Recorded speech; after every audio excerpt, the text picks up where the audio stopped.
Que regardes-tu? Comment regardes-tu? Et je me suis posé la question, Stéphane, comment tu regardes les situations? Comment tu regardes les proches? Quel est ton regard? Par quel prisme tu regardes telle situation, tel problème? Et j'aimerais qu'on voit ensemble, qu'on puisse voir ensemble ce que nous dit la parole de Dieu. Et le Seigneur nous a donné 5 sens pour explorer le monde, pour vivre. Mais je pense que la vision, c'est quand même un sens qui est hyper important. Je sais qu'après la Covid, il y a eu des personnes qui ont perdu le goût, etc. Donc c'est vrai que c'est compliqué. Mais il vaut mieux vivre sans le goût que sans la vue. Je pense que la vision est très très importante et ce que nous regardons est très important. On peut le lire dans Matthieu chapitre 6, verset 22.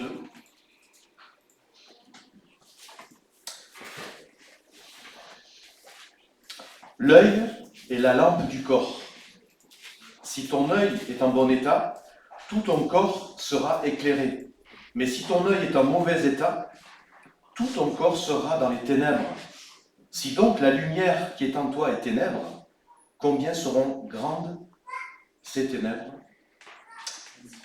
On voit clairement qu'il y a une liaison directe entre notre œil et notre cœur finalement. L'œil est la lampe du corps. Et notre façon de voir, notre manière de voir les choses, ou ce monde, est vraiment une clé importante dans notre vie tout entière. Et a un impact important sur notre vie tout entière. On a un exemple du peuple d'Israël. Le peuple d'Israël, il a vu tant de choses. Il a vu des grands prodiges. Il a vu la mer s'ouvrir, il a vu la puissance de Dieu, l'amour de Dieu et les bontés du Seigneur. Et au bout de 40 ans dans le désert, qu'est-ce que dit Moïse? On peut le lire dans Deutéronome, chapitre 29, verset 2. Moïse convoqua tout Israël et leur dit: vous avez vu tout ce que l'Éternel a fait sous vos yeux. Et on va au verset 4. Mais jusqu'à ce que ce jour, l'Éternel ne vous a pas donné un cœur pour comprendre, des yeux pour voir, des oreilles pour entendre. Je t'ai conduit pendant 40 années dans le désert, tes vêtements ne se sont point usés sur toi, et ton soulier ne s'est point usé à ton pied. Vous n'avez point mangé de pain, et vous n'avez bu ni vin ni liqueur forte, afin que vous connussiez que je suis l'Éternel, votre Dieu. En fait, autrement dit, le Seigneur leur dit, vous avez vu, mais vous avez mal vu, et en fait, vous n'avez rien compris. En fait, ce qu'ils ont vu, comme ils ont mal regardé, c'est mal descendu dans leur cœur, et ils n'ont pas compris avec leur cœur. Donc il y a une liaison directe qui touche le cœur à cause ou grâce à notre regard que nous portons sur le monde. Dans Ésaïe, chapitre 6, verset 10, il est dit: « Rends insensible le cœur de ce peuple, endurcis ses oreilles, bouche-lui les yeux, pour qu'il ne voie point de ses yeux, n'entende point de ses oreilles, ne comprenne point de son cœur, ne se convertisse point et ne soit pas guéri. » Ça peut aller très loin. Nous voyons qu'à travers ces textes, le Seigneur peut amener même la guérison. On regarde avec la vision de Dieu, ça descend dans notre cœur et Dieu nous guérit. Il guérit notre cœur, notre âme et notre corps. Amen.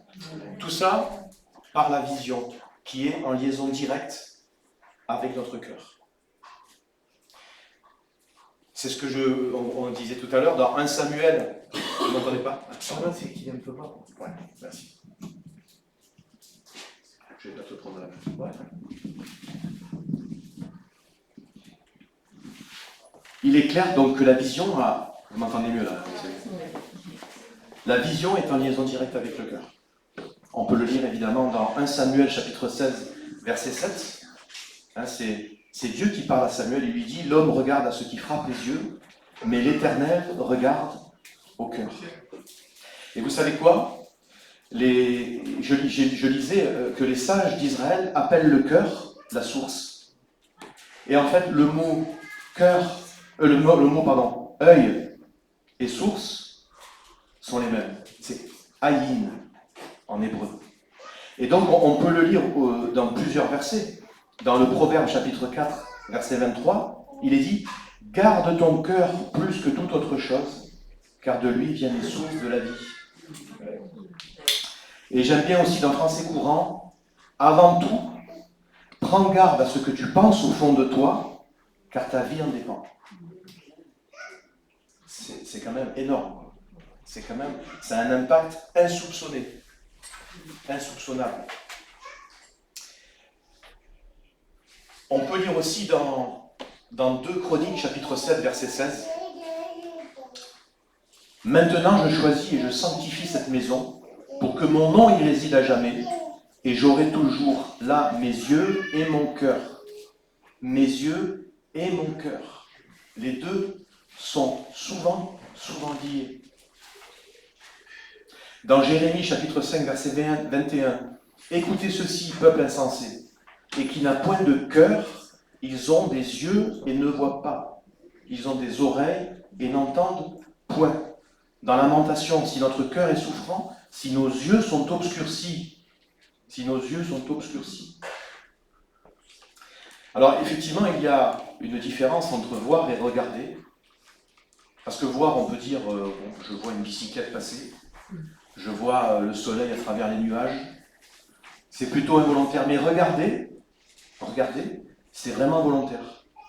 Quand on regarde, on dit, voilà, j'ai regardé avec intérêt ce film. J'ai lu la Bible avec intérêt et passion.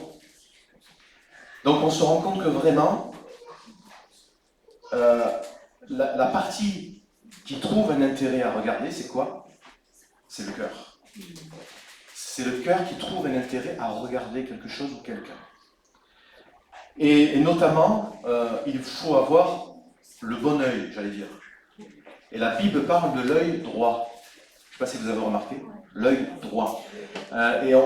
C'est une expression biblique que l'on retrouve, et je pense qu'il représente la puissance, l'importance de quelque chose. L'œil droit. Par exemple aussi, dans beaucoup de textes, il est dit la droite de l'Éternel. C'est sa puissance, sa justice et son autorité.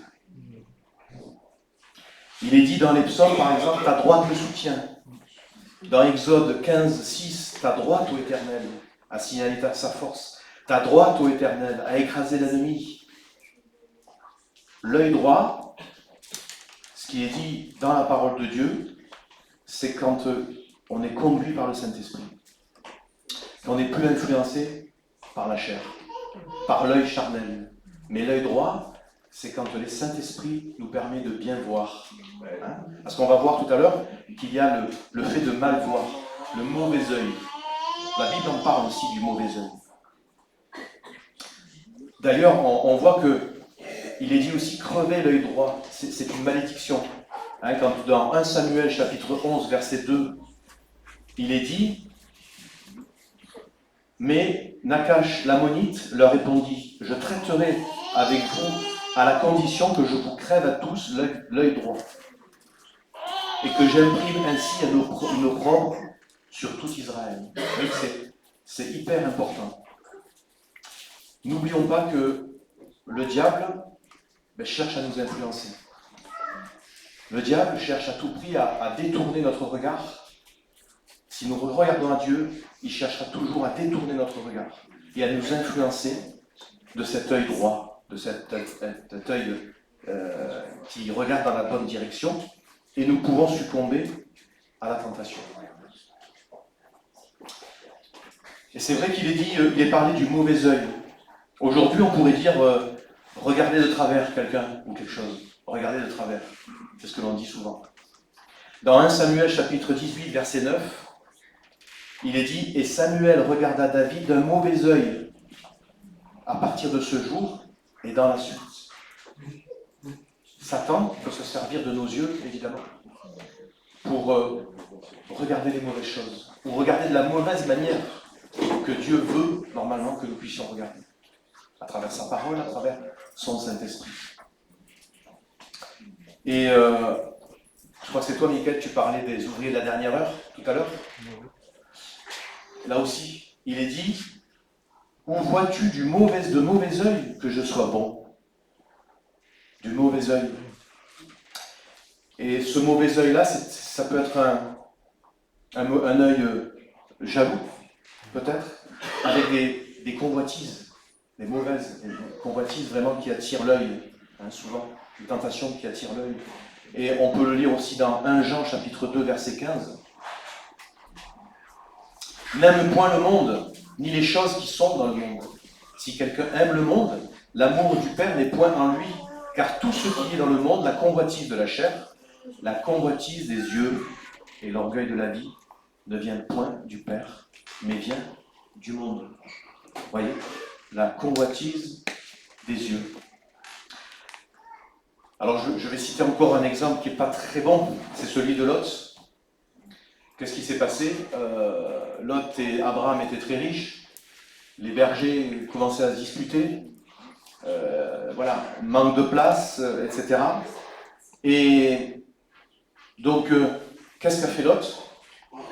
Il a levé les yeux, il a regardé au loin, et il a vu cette plaine magnifique, pleine de rosée, comme le jardin de l'Éternel, il disait. Et qu'est-ce qu'il a fait? Il a vu avec ses yeux de la chair.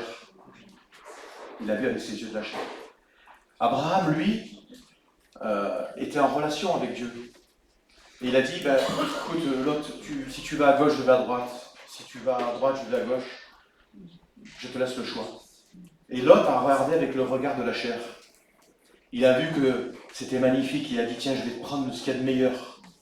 Abraham, tant pis, hein, il lui restera ce qu'il restera. Moi, je veux prendre le meilleur. Et en fait, en prenant le meilleur, avec sa vue de la chair, son regard obscurci, on va dire, eh bien, il s'est approché de Sodome aussi. Et le problème, c'est que quand on s'approche du mal, quand on s'approche de la tentation, trop longtemps, effectivement, il a monté ses tentes près de Sodome. Et donc, du coup, à un moment donné, il arrive ce qu'il arrive, il les appelait même ses frères. Il les appelait même ses frères.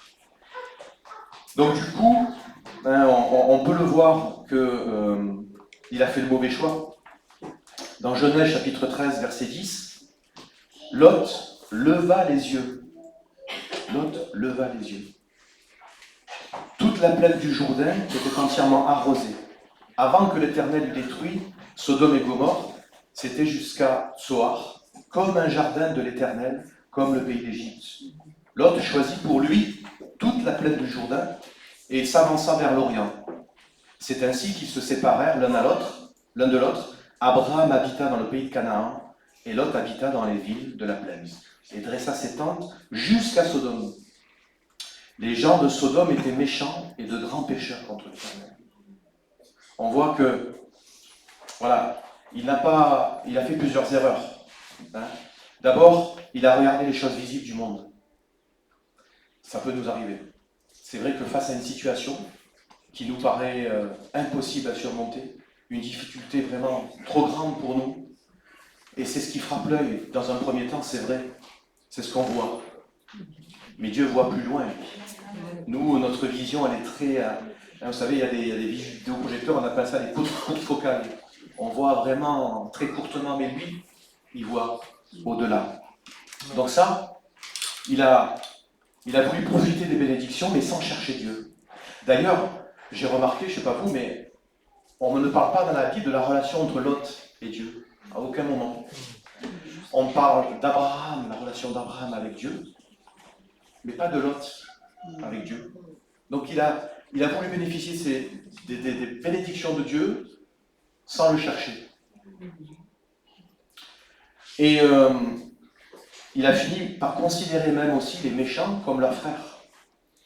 Il était tellement proche d'eux, il vivait tellement proche d'eux, qu'il a fini par les appeler « mes frères ». Je pense aussi qu'il n'a pas cherché la volonté de Dieu. Il a tout de suite vu ce qui était beau, il s'est plongé dedans et il est allé, voilà, directement. Et il n'a pas cherché la volonté de Dieu. Et je pense qu'il a confondu l'approbation de l'Éternel avec la bénédiction qu'il croit avoir. Lot. Donc vous voyez, cette histoire nous montre qu'il faut regarder avec le regard influencé par le Saint-Esprit. influencé par le Saint-Esprit. Alors peut-être qu'il se sentait intouchable, ou etc., mais on voit que peu à peu, ses relations avec les gens de Sodome va l'affecter pleinement. D'ailleurs, vous remarquez qu'il a énormément perdu. Énormément perdu. Il a perdu son épouse.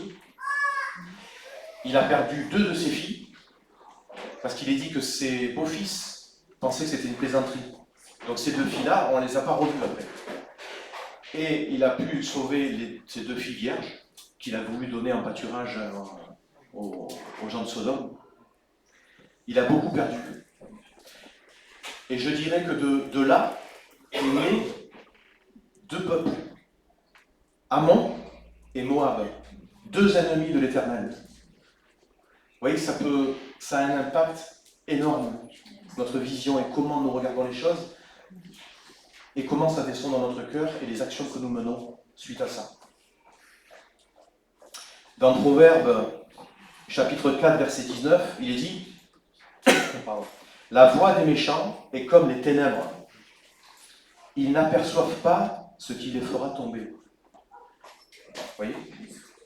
Si nous avons ce mauvais regard, très inquisiteur, voire même destructeur, avec un jugement très fort, eh bien nous n'avons pas la vision de Dieu. Et ne nous permettra pas de voir ce qui pourra nous faire chuter plus tard. C'est ce qui est marqué. Ils n'aperçoivent pas ce qui les fera tomber.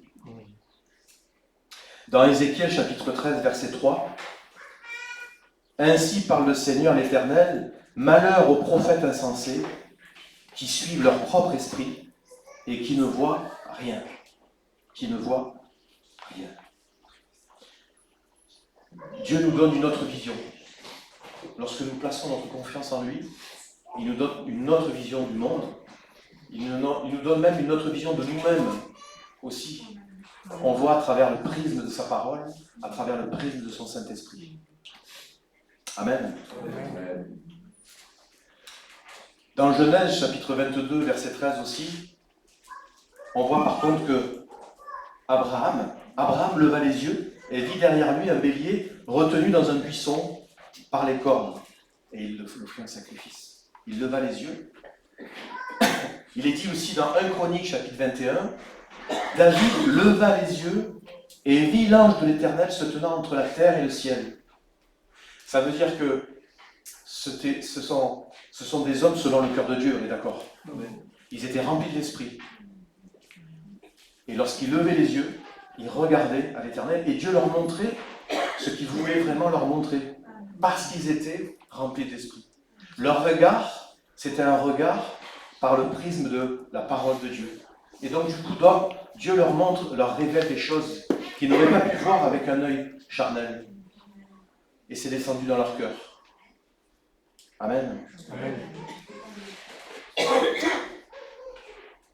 Dans Proverbes chapitre 12, verset 15, il est dit « La voix de l'insensé est droite à ses yeux, mais celui qui écoute les conseils est sage. » Aussi dans les Proverbes, on peut trouver aussi « Toutes les voies de l'homme sont droites à ses yeux, mais celui qui pèse les cœurs, c'est l'Éternel. » C'est pour ça que, posons-nous la question, déjà, que regardons-nous ? Comment regardons-nous les choses ou les personnes ? J'aime bien aussi dans Psaume chapitre 101, verset 3, le psalmiste David dit la chose suivante, il dit « Je ne mettrai rien de mauvais devant mes yeux. Je hais la conduite des pécheurs, elle ne s'attachera point à moi. » Dans Job aussi, chapitre 31, verset 1, Job dit « J'avais fait un pacte avec mes yeux. » Un pacte avec mes yeux, moi ça m'a... Je l'ai redécouvert. Et il y a des bons exemples comme Job, comme Abraham, et même Noé aussi. Moi, Noé, je suis émerveillé. Il construit une arche alors qu'il n'y a pas de mer, il n'y a pas d'océan, il n'est pas compétent dans les bateaux. C'est des hommes que j'admire parce qu'ils ont une foi incroyable. Incroyable. Et dans les psaumes même, il est dit « L'Éternel ouvre les yeux des aveugles. » Ouvre les yeux des aveugles. L'Éternel redresse ceux qui sont courbés. L'Éternel aime les justes. Amen. Alors, c'est vrai que d'avoir l'œil droit, j'allais dire, l'œil qui est inspiré par l'Esprit de Dieu, nous permet de ne pas tomber dans les pièges. J'en ai recensé pas beaucoup, mais il y en aurait beaucoup plus. On peut avoir le piège de mal comprendre la patience de Dieu, par exemple. On peut croire que, comme Dieu ne dit rien lorsque nous faisons mal, on peut prendre ça comme une approbation de Dieu aussi. Dans le psaume chapitre 50, verset 19, « Tu livres ta bouche au mal et ta langue est un tissu de tromperie. Tu t'assieds et tu parles contre tes frères. Tu diffames le fils de ta mère. Voilà ce que tu as fait et je me suis tu. Tu t'es imaginé que je te ressemblais, mais je vais te reprendre et tout mettre sous tes yeux. » Voilà, donc c'est pour ça qu'il faut avoir un œil vraiment exercé, un œil où que ce soit Dieu qui puisse guider nos yeux. Un autre piège aussi, c'est d'associer bénédiction et accord de Dieu. On peut être béni, mais ne pas être agréable à Dieu. Et vice-versa. On peut croire que la malédiction, c'est aussi le désaccord de Dieu. Et on peut être béni, effectivement, et Dieu n'est pas d'accord, mais aussi, voilà, malédiction ne veut pas dire désaccord de Dieu. La preuve avec Job. Job a subi, c'est terrible ce qu'il a subi, et pourtant c'était un homme selon le cœur de Dieu aussi. C'était un homme droit, comme dit la Bible. D'ailleurs, si on reprend le psaume 73 qu'on connaît tous, Asaph, à un moment donné de sa vie, il s'est dit, mais Seigneur, le méchant, il réussit, le méchant, il est heureux, et il a l'air de moins souffrir que moi, et donc il avait une vision terrible du monde et de ce qui l'entourait. Mais, si on lit le psaume 73, au verset 17, qu'est-ce qu'il dit? Même au verset 16, on va dire. Quand j'ai réfléchi là-dessus, pour m'éclairer, la difficulté fut grande à mes yeux, jusqu'à ce que j'eusse pénétré dans les sanctuaires de Dieu et que j'eusse pris garde au sort final des méchants. Il avait un certain regard avant de rentrer dans le sanctuaire de Dieu, et quand il est rentré dans le sanctuaire de Dieu, il a un autre regard. Parce que Dieu lui a montré, voilà, oui, les méchants, ils peuvent réussir, oui, ils peuvent être bénis, mais la finalité, regarde, voilà. Toi, mon frère, ma soeur, mon ami, la finalité, c'est l'objectif, c'est d'être avec lui là-haut, dans la vie éternelle. Ça, c'est notre objectif final. Oui, c'est vrai, sur cette terre, c'est parfois difficile. Oui, nous vivons des choses difficiles. Mais regardons, voilà, ayons les regards sur l'objectif final. Les regards selon Dieu, dans son Saint-Esprit. Amen. Quand on voit qu'Asaph est rentré dans le sanctuaire de Dieu, c'est comme le sacrificateur. Quand il devait rentrer dans le lieu très saint, il devait être revêtu de fin lin, sans tache, sans impureté, sous peine de mort. Donc, vous voyez, le Seigneur nous permet aujourd'hui de rentrer dans le lieu très saint, dans son sanctuaire, justement pour qu'il puisse changer notre regard et avoir sa vision à lui, son regard à lui. Amen. On voit aussi, par exemple, que Jacob, il est tombé dans un piège, mais je pense que moi aussi je serais tombé dans le piège. Quand ses frères le jettent dans la citerne, ils mettent du sang de bouc sur sa tunique, ils l'amènent à son père, qu'est-ce qu'ils font? Ils lui disent pas Joseph est mort. Ils lui disent Père, est-ce que c'est bien la tunique à ton fils? Et lui, avec ce qu'il voit, il dit oui, il s'effondre et il dit oui, c'est mon fils. Il a été déchiqueté par un animal. Et donc ce qu'il voit, ça a un impact direct dans son cœur. Et, vous voyez, ça a un impact, évidemment. Et certaines fois, on peut être devant des situations terribles, compliquées, et on peut agir comme Jacob. Des fois, je me dis, Seigneur, tu aurais pu dire à Jacob, mais Je suis en train de préparer ton fils à être prince. C'est ça. Il préparait Joseph à être prince d'Égypte. Mais non. Mais la vision de Dieu n'est pas la nôtre. Quand Pierre, Jésus sait que Pierre va le renier. Il ne lui faut pas de reproche. Il lui dit, je vais prier pour toi. J'ai prié pour toi pour que ton cœur ne défaille pas. Voilà.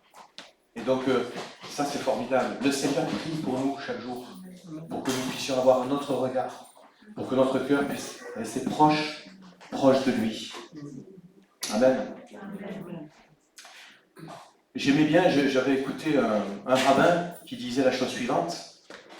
On doit comprendre ce qu'on peut, mais ce qu'on ne peut pas comprendre, il faut l'accepter par la foi.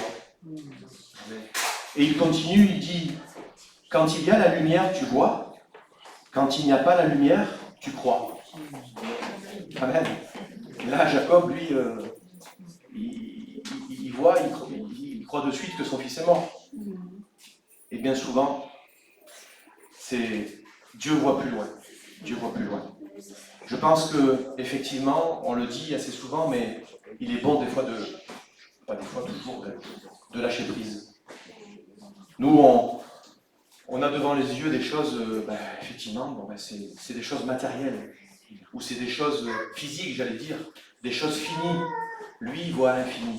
Il voit au-delà de ce que nous pouvons voir. Il y a un pasteur qui disait, le lâcher-prise, c'est lâcher notre programme connu pour rentrer dans un programme inconnu, mais que le Seigneur connaît. Il connaît tout. Il sait tout, il peut tout. Qu'est-ce que vous voulez qu'on dise, qu'est-ce que vous voulez qu'on fasse? Il faut qu'on aille dans ses bras et on lui fait confiance. On lui fait confiance. Je lisais aussi, quand le Seigneur dit un aveugle peut-il conduire un autre aveugle? Et dans Luc chapitre 6, verset 39, c'est ce qu'il dit Jésus. Un aveugle, quelqu'un qui ne voit rien, qui ne voit pas, peut-il conduire un autre aveugle? Ne tomberont-ils pas tous deux dans la fosse? Le disciple n'est pas plus que le maître, mais tout disciple accompli sera comme son maître. Pourquoi vois-tu la paille qui est dans l'œil de ton frère, pardon? Et comment peux-tu dire à ton frère, frère, laisse-moi ôter la paille qui est dans ton œil, toi qui ne vois pas la poutre qui est dans le tien? Hypocrite, ôte premièrement la poutre de ton œil, et alors tu verras comment ôter la paille qui est dans l'œil de ton frère. Effectivement, ces deux hommes sont plutôt aveugles, puisque même si on a une paille dans l'œil, on n'y voit rien. Moi, je sais qu'une fois à mon travail, j'avais reçu une petite limaille, mais minuscule, dans l'œil. J'arrivais plus à travailler, donc il a fallu que j'aille à l'infirmerie. Donc l'infirmière, en quelques secondes, a enlevé ce petit bout qu'elle voyait à peine. Ça m'a soulagé. Je peux enfin voir. Et l'explication est simple. Ces deux hommes sont des pécheurs, aveuglés. Ils sont aveuglés, les deux. Mais il y en a un quand même qui a une poutre et qui la voit encore moins que l'autre. J'allais dire, il est pire que le frère qui a la paille. Hein? Et d'ailleurs, je me suis posé la question, mais comment avec une poutre, comment on peut voir qu'il y a la paille dans l'œil de son frère? C'est compliqué, c'est difficile. Mais vous savez que la paille, c'est du déchet. La paille, c'est finalement sans grande valeur.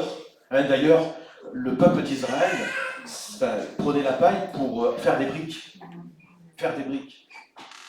Et Pharaon a même dit, bon ben maintenant vous n'allez plus récupérer, vous n'allez plus avoir la paille, vous allez vous-même les chercher. Donc on voit que la paille, c'est un matériau peu noble, pas noble du tout. Et d'ailleurs la paille se dit télène en hébreu, qui veut dire déchet qui reste après battage, fourrage à bétail, insignifiant, sans valeur. Sans valeur. On peut dire que cet homme-là, ce frère-là, qui avait la paille dans l'œil, pouvait peut-être mal se voir lui-même, se voir peut-être sans valeur, inutile peut-être dans l'œuvre de Dieu, je ne sais pas. On peut se poser la question. Par contre, l'homme qui avait la poutre dans l'œil se prenait, je pense, quelqu'un de supérieur à l'autre, puisqu'il voulait malgré tout lui enlever la paille dans l'œil de son frère. Et on peut regarder que paille, c'est korach, ça veut dire une poutre, un toit. Mais que la racine de ce mot signifie aussi être nu. Être nu. Et là, je me suis dit, mais ça rappelle quelque chose, ça veut dire rien être aveugle et nu. L'église de Laodicée. L'église de Laodicée. Cet homme qui se sentait supérieur et pourtant qui avait une poutre dans l'œil, on peut dire qu'il était aveugle, parce qu'avec une poutre dans l'œil, je ne vois pas comment on peut voir. Mais en plus, il était nu. Il était nu. Et on peut le lire dans l'Apocalypse. Apocalypse, chapitre 3, verset 17. Effectivement, il parle à l'église de Laodicée. Et le Seigneur lui dit, « Parce que tu dis, je suis riche, je me suis enrichi, et je n'ai besoin de rien. Et parce que tu ne sais pas que tu es malheureux, misérable, pauvre, aveugle et nu. » Aveugle et nu. Et c'est vrai qu'en recherchant, je n'avais jamais fait cette relation quand Jésus dit cette parabole avec la poutre et la paille. Je pense qu'on peut l'associer à une vue spirituelle, à des choses liées spirituellement. L'un par orgueil, qui a la poutre, se sentait supérieur. Et la deuxième personne, ce frère-là, se voyait non pas avec le regard de Dieu, il se regardait avec son regard inutile peut-être, sans valeur. Mais le regard de Dieu, c'est te dire, tu as de la valeur aux yeux de Dieu. Tu es important aux yeux de Dieu. Tu es sa créature. Et de plus, tu es son enfant. Alléluia. On peut lire dans Psaume chapitre 88, verset 10. Mes yeux se consument dans la souffrance, je t'invoque tous les jours, ô Éternel, j'étends vers toi les mains. Job disait aussi, mon œil est obscurci par la douleur. Effectivement, j'aimerais juste ouvrir une parenthèse, on peut avoir les yeux obscurcis, l'œil obscurci par la souffrance, par la douleur. On peut vivre des choses difficiles. Et on peut avoir effectivement le regard obscurci, comme si on avait un voile. Parce que le diable est là aussi et il nous accuse. Il peut nous accuser. N'ayons pas les yeux obscurcis, comme dit ces versets-là. Et ne soyons pas aussi, je pense à ce pharisien qui disait dans Luc, au chapitre 18, verset 11, « Je te rends grâce de ce que je ne suis pas comme le reste des hommes. » Ils sont ravisseurs, injustes, adultères. Mais lui, le publicain, qu'est-ce qu'il dit? Il se tape la poitrine et il dit, il n'osait même pas lever les yeux au ciel. Et à la fin, il est dit, car quiconque s'élève sera abaissé et celui qui s'abaisse sera élevé. J'aimais bien une citation aussi qui dit, quelqu'un qui n'a pas souffert, qui n'a pas été tordu, c'est dur, hein? On ne sait pas s'il est solide. Et c'est vrai qu'on a des épreuves, Dieu met des épreuves devant nous, et il faut garder ce regard, non pas un regard, j'allais dire oui, fini, dans ce monde fini, dans ce monde matériel, dans ce que nous voyons, mais ayons le regard du Seigneur pour nous amener plus loin, et pour que, lorsque nous regardons avec le prisme de la parole de Dieu et de l'Esprit de Dieu, notre cœur, il puisse être changé aussi à travers ce que nous regardons. À travers ce que nous regardons. Alors pour conclure, j'aimerais lire un passage un avant-dernier passage, dans Jean chapitre 9, verset 5.